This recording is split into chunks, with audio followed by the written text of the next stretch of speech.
발표해 주신 우리 교수님 진행을 잘 들었습니다. 특히 우리 한석근 교수님께서 잘 정리를 해주셔가지고 뭐 추가 덧붙일 내용이 그렇게 많지 않지만 몇 가지 제 개인적인 소감이라든지 추가 사항을 조금 말씀드리고 싶습니다. 얼마 전에 조국 전 장관이 온 나라를 들썩거리게 만들었는데 그런 과정에서도 조국 전 장관을 수호하자 그러면서 서초동 대검찰청 앞길에서 많은 시민들이 조국 수호 시위를 했습니다. 그 사람들이 내세운 구도 중에서 검찰 개혁이 있었는데요. 그 검찰 개혁의 내용에 대해서 KBS가 보도한 사진이 있습니다. 보시면 아주 가관입니다. 가관. 그리고 이제 이름까지 밝혀가지고 박성훈이라는 시민이 검찰 지금 내놓고 여러 가지 계약을 내놓고 있는데 본질적인 것을 다루지 않고 있다. 기소권과 공소권을 분리해야 한다고 생각한다. 기소권하고 공소권하고 똑같은 말이죠. 다른 게 아닙니다. 똑같은 말인데 무슨 말인지도 모르고 떠들고 있는 거예요. 이 시민은 아무 자기가 무슨 이야기를 하는지도 모릅니다. 그냥. 근데 더 가관인 거는 한국 제1의 공영방송사 기자가 그걸 보도를 해요. 그 시민이 그렇게 발언을 했다 하더라도 선생님 그저 기소권과 공소권 같은 거니까 수사권하고 기소권하고 분리하자는 취지시죠. 그래서 그렇게 받아가지고 보도할 때는 자막을 다르게 내보내야 되는데 이 기자인 이 인간도 KBS 화면에 내보내는데 제1공영방송사 화면에 내보내는데 그 자막에 기소권과 공소권을 분리한다고 이렇게 보냈어요. 이게 지금 한국의 시민사회와 일반 시민들과 또 기자들의 지적 수준입니다. 그러니까 이런 지적 수준을 가지고 있는 사람들에게는 제일 정착이 쉬운 게 정치적 선전선동이죠. 방금 말씀하셨듯이 이제 고위공직자 비리를 없애기 위해서 이런 걸 설치하자고 한다. 명분은 좋으니까 그 위험성에 대해서 따지고 들어가서 논의하면은 그 논의를 이해할 만한 어떤 경험이라든지 좀 심사숙고하는 어떤 품성이라든지 이런 게 갖춰져 있는 국민들이 좀 적어요. 그거는 제가 생각하기에는 여러 가지 요인이 있겠지만은 한국 사회는 정치인들이 시민을 상대로 고소고발을 많이 합니다. 그죠?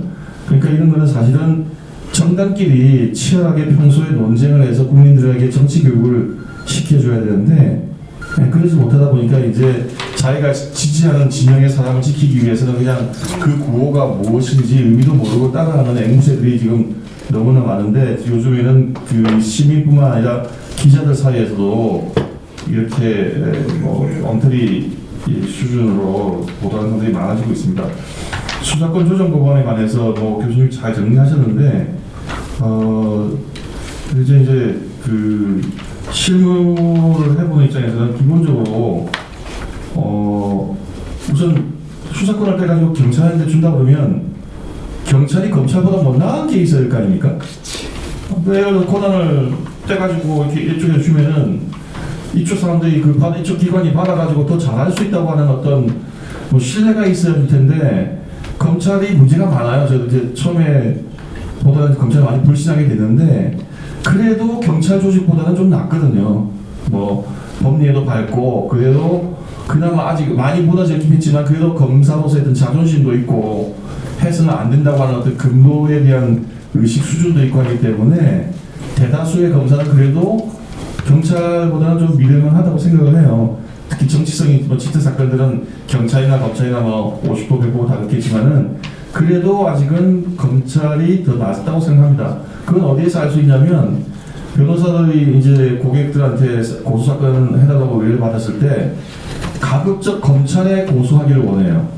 그러니까 자기 사건은 검사가 또는 검사하고 한 척을 쓰는 수사관이 수사해주기 원하거든요. 대부분의 사건은 고소해봐야 경찰로 내려가니까 우리가 설득을 해서 선생님이 시간만 많이 걸리니까 이제 경찰에 접수하는 게 낫습니다 이렇게 이야기를 하는데 일반 시민들도 아직은 경찰보다는 검찰 훨씬 신뢰하거든요. 근데 수사권을 떼가지고 경찰에 주겠다.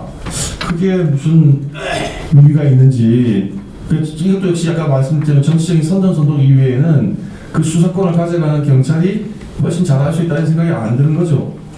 네. 그 다음에 지금 그 1차 수사권 조정이 있어가지고 공안사건, 조직 범죄사건, 그 다음에 직수사건 이외에는 지금 중대시까지 수사 과정에서는 이 지위를 안 받게 돼 있다고 하니까 그런 상태이면 충분히 어느 정도의 수사권에 대한 어떤 핵심적인 내용 부분은 경찰의 협조를 받아서 진행하고 있기 때문에 별 문제가 없는 것 같은데, 오히려 지금 수사권을 이렇게 분리시키는 논의를 할 것 같으면 차라리 저희가 이제 한 변호사, 판사하고 변호인이 한 30년 되다 보니까 차라리 영미식 사인소추 제도를 일부 도입해서 기소 대배심을 어떻게 길을 열어주는 게 좋지 않은가 이런 생각을 합니다. 왜냐하면 저희가 이제 고소사건을 하다 보면 검찰이 기소를 남용하는 것도 문제지만 기소를 안 하는 것도 문제가 있는 경우가 많아요.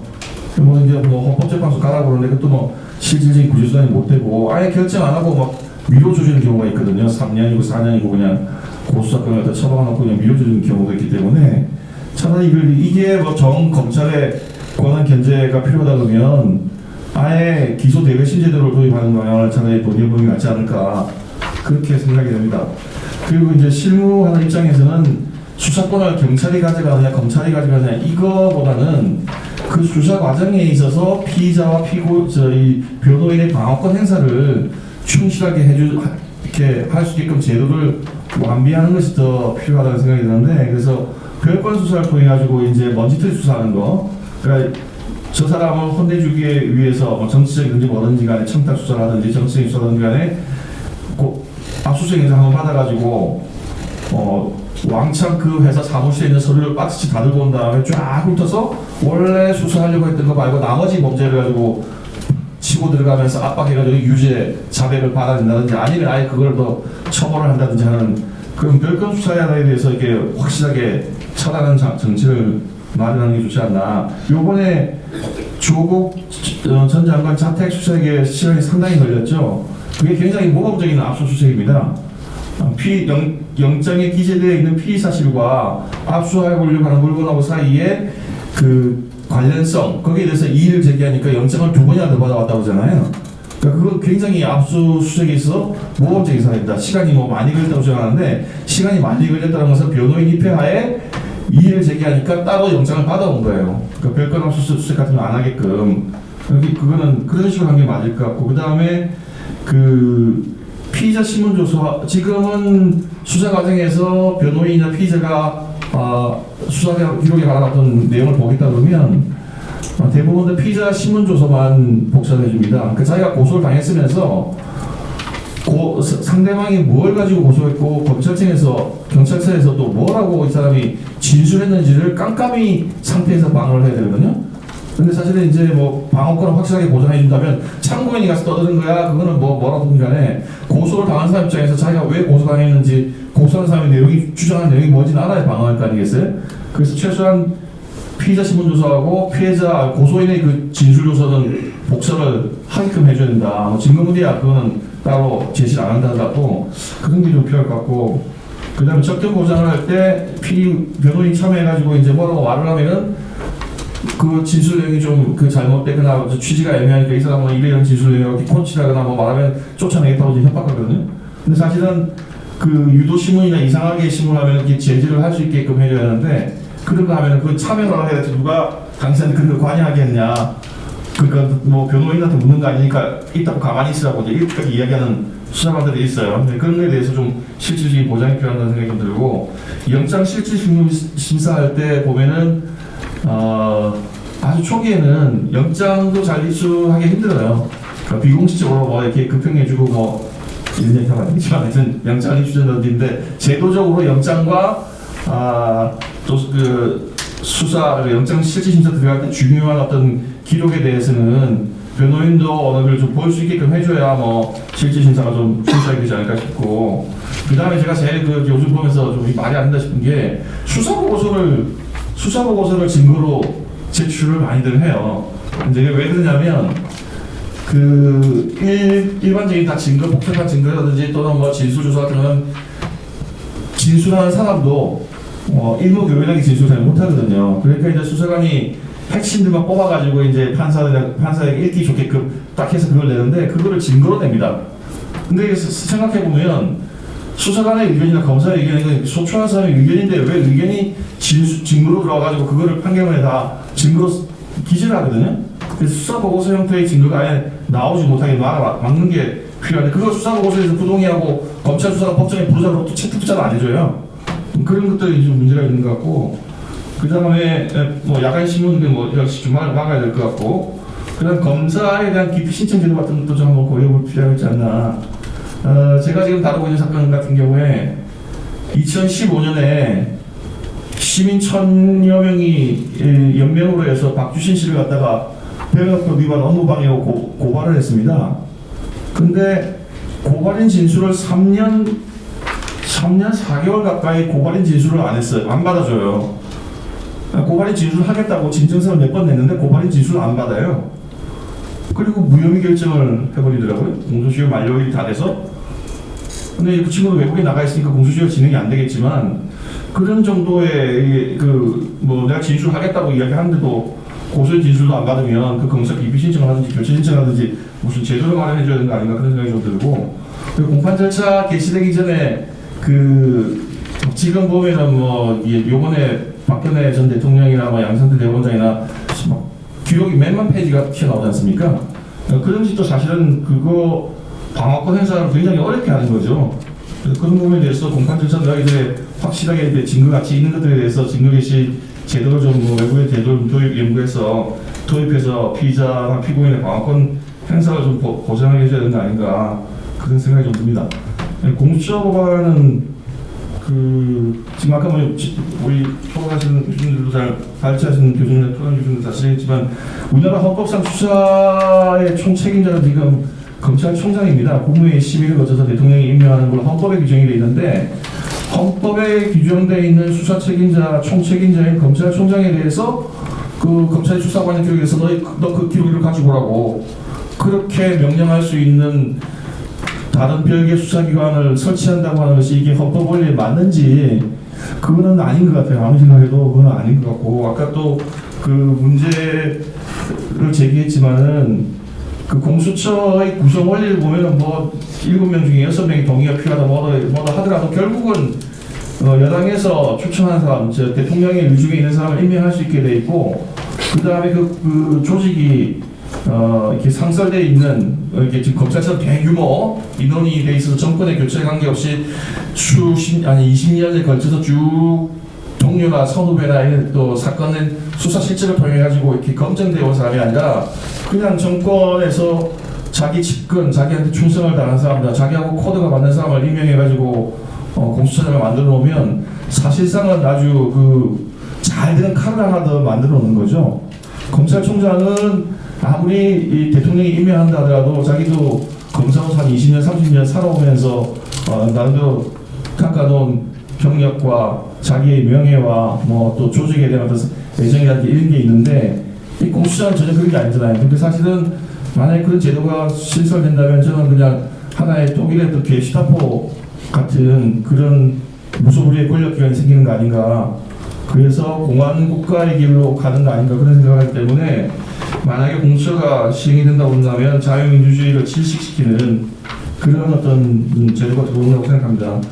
무소불위의 검찰 권력을 견제하자 보면서 지금 검찰 권력보다도 훨씬 더 강력하고 정말 견제 장치도 거의 없고 3년 동안 진짜 마음대로 휘두를 수 있는 그런 제도를 만드는 것이 이게 무슨 의도인지는 뭐 생각해보면 거의 분명할 것 같습니다. 검찰이 정치검찰과 비난을 많이 받긴 하지만 87년 지금 현행 헌법 제정된 이후에 나름 권력에 대해서 많이 독립해서 수사하려고 애는 써왔습니다. 주로 현직 대통령들, 자녀들이라든지 형이라든지 이런 사람들 많이 처벌해왔죠. 김영삼 대통령, 김일철 씨, 김홍일, 김홍업, 김대중 대통령 세 아들, 노무현 대통령 시절 노건평 씨, 이명박 대통령 때 이상덕 의원 같이 대통령의 직계 비속이나 형제를 처벌하는 그런 실적을 많이 올려왔고, 특히 이번 같은 경우에는 임기 초반부터 이제 아까 말씀드린 좀 임기가 좀 중반 후반 갔을 때 얘기인데, 이건 임기 초반부터 지금 벌어져서 나름대로 이 검찰이 정치 권력으로부터 독립해서 수사하려고 하는 좋은 전통을 쌓고 있는데, 오히려 공수를 만들면 그거 한 30-40년 동안 쌓아왔던 전통을 다 허무는 것이다. 저는 그렇게 생각을 합니다. 네. 검찰 지금 이번 최근에 또 문제된 게 김호수 차관이 검찰 보고 사무 규칙을 개정한 내용이 지금 개정하려고 하는 내용이 많이 문제가 되고 있습니다. 81년인가에 제정되어 있는 50대 제정됐던 검찰 보고사무 규칙이라고 하는 게 있는데 찾아보면 이제 뭐 일정한 그 법무 소속 공무원이라든지 또 5급 이상 공무원, 국회의원, 장차관, 뭐 이 판사들 이런 사람들에 대해서 이제 그 사건이 있으면은 그거를 이 사건이 발생했다. 그 다음에 그 사건이 이제 정식으로 수리됐다는 거. 그 다음에 그 사건을 쭉 수사를 한 다음에 처리 결과 기소를 했는 경우에는 재판 결과 보고 이렇게 4단계로 보고를 하게 되어 있습니다. 근데 지금 현행 규칙은 그 사건이 이제 수리돼가지고 이제 사건 수사가 진행될 때 그 수사 단계에 대해서는 보고하라는 내용이 없어요. 그러니까 그거는 그냥 검찰총장이 그 검찰총장하고 이제 지검장 요 수사 라인에서만 이제 뭐 이야기한 거고, 그 외에는 뭐 법무부 장관도 뭐 대통령 물론이고 법무부 장관도 보고를 받는 규정이 없습니다. 그만큼 이제 그건 독립해서 정치 권력이라든지 또는 뭐 정부 쪽에 어떤 압력이라든지 관계없이 검찰청장이 그 외풍을 막아서 수사하라고 하는 그런 취지인데, 이번에 개정하려고 하는 건 단계별 어떤 진행 보고 같은 걸 받으려고 하는 거예요. 그러면 중요한 영장을 칠 때, 구속영장을 칠 때 진행 사전에 보고하고, 압수수색 영장을 칠 때 사전에 보고하고, 막 이런 식으로 요구를 하면 그 수사가 어떻게 되겠습니까? 그러니까 수사 기밀이 다 빠져나가겠죠. 근데 이제 그거 빠져나가면 공무상 기밀을 서로 처벌하면 되지 않느냐? 아니 근데 청와대 비서관 쪽에서 셌다 그러면 지금 그거 구속해가지고 인지해가지고 수사할 수 있겠어요? 공수처까지 또 설치되면 수사하려고 그냥 그 사건 일로 가져와. 뭐 그런 식으로 하면 그 수사를 어떻게 하겠습니까? 그죠? 그리고 또 피의사실 공표 같은 경우에는 그 주체가 제한이 되어 있어요. 수사기관이라든지 또는 그 감독하거나 보좌하는 그런 쪽으로 제한이 되어 있는데, 청와대 행정관품 같아서 만약에 뭐 새 나갔다고 하면 피의사실 공표했다, 또는 여당 의원이 이걸 뭐 야당 의원 수사에 대해서 피의사실에서 공표해버렸다 그러면 처벌 규정도 없는 거예요. 처벌 규정도. 그거는 제가 보기에는 지금 이런 식으로 하면은 그거는 검찰을 공수처를 마련해고도 그것도 믿지 못해서 검찰로 하여금 정치 권력이나 여당 국회의원이나 유력자에 대한 수사는 아예 꿈도 꾸지 마라, 제도적으로 아예 막아버리려고 하는 그런 거 아닌가, 뭐 그런 생각이 듭니다. 그 다음에 뭐 이런 거 내세우면서 이제 하는 이야기가 뭐 민주적 통제라는 이야기를 합니다. 검찰 권력이나 민주적 통제 이런 이야기를 하는데, 근데 그 검찰 보고 사무 처리 규칙에 대해서 개정하면서 민주적 통제 이야기를 하는 건 도저히 납득이 안 되는데, 법무부 장관도 그냥 임명직이에요, 그죠?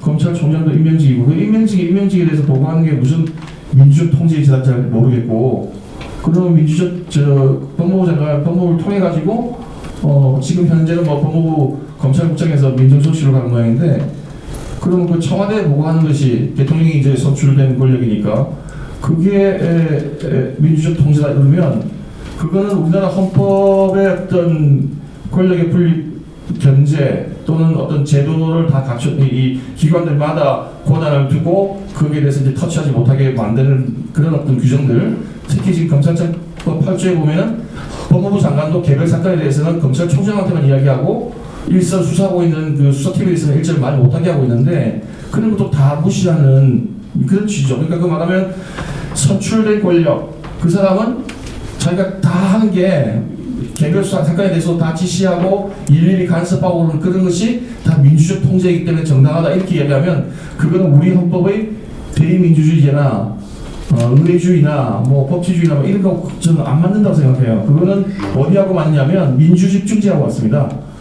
민주집중제, 인민민주주의, 그러니까 중국이라든지 소련이라든지 북한이라든지 이런 식으로 하는 민주주의는 민주적 통제를 받아야 된다는 게 정당한지 모르겠지만, 대의민주주의를 채택하고 있고 우리나라 헌법에서 어떤 권력이나 권한을 이렇게 나눠서 배분하고 그렇게 하고 있는 나라에서는 그거를 이런 식으로 보고를 다 받는 게 민주적 통제라고 하는 것은, 글쎄요, 저는 그런 법리도 잘 이해가 안 되고, 그건 정치 원리상으로도 우리 서구식 자유민주주의 체제는 맞지 않는다. 그래서 뭐 이건 정치 원리나 개념이나 또는 뭐 현실에 비추어서도 지금 검찰보고사 그 규칙을 개정하려고 하는 내용은 전혀 맞지 않는다. 오늘 뉴스를 보니까 김호수 차관에 대해서 이제 직권남용으로 걸겠다, 뭐 고발이 들어가서 수사를 개시했다고 그러는데, 지금 여기 이 공수처 법안에서 문제되고 있는 그 직권남용 직무유기를 수사 대상 범죄로 넣는 것은 우리나라 정치 문화를, 그리고 정치 문화와 공무원들의 문화를 후퇴시키는 겁니다. 그거는 정치적 수첩을 위한 도구로 쓰이는 거예요. 몇 년 전에 직권남용 판결에 이렇게 적용 범위를 넓혀가는 것에 대해서 어느 변호사 법조인이 굉장히 근심하는 글을 쓴 적이 있습니다. 이거는 직권남용은 굉장히 엄격하게 제한해서 적용하지 않으면 이게 정권이 바뀔 때마다 수천 도구로 쓸 우려가 있기 때문에 정치 문화나 어떤 법치 문화를 굉장히 후퇴시킬 우려가 있다고 얘기를 했는데 지금 딱 그런 사태가 벌어졌거든요. 근데 이거를 갖다가 공수처 법이 적용되는 범죄 유형의 직권남용, 직무유기를 넣으면 뭐 그러면 굉장히 이제 위험한 사태가 벌어질 수 있죠. 그래서 그거는 뭐 반드시 저지돼야 할 것이다 그렇게 생각합니다. 네, 이상 발표를 마치도록 하겠습니다.